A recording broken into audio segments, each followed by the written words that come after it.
Suara luka Aceh. Wahai pemimpin yang lahir dari perjuangan, harusnya kita beda dari para tikus kantor yang rakus. Mereka tamak, melahap hak rakyat tanpa peduli.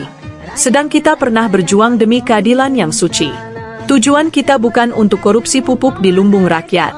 Bukan untuk menimbun BBM dari tangan-tangan kecil. Tujuan kita adalah Aceh yang sejahtera. Negeri yang berdiri tegak dalam cahaya keadilan dan berkah.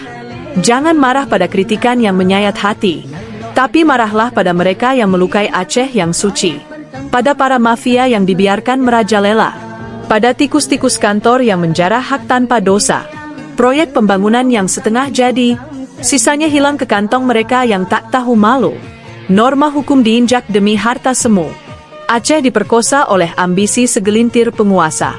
Ingatlah sumpah perjuangan kita dahulu.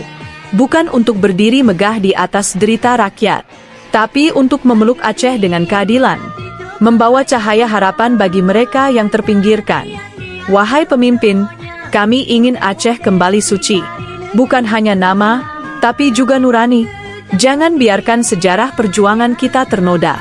Bangkitlah, tunjukkan bahwa kita berbeda. Dukung channel ini dengan hadiah di kolom komentar.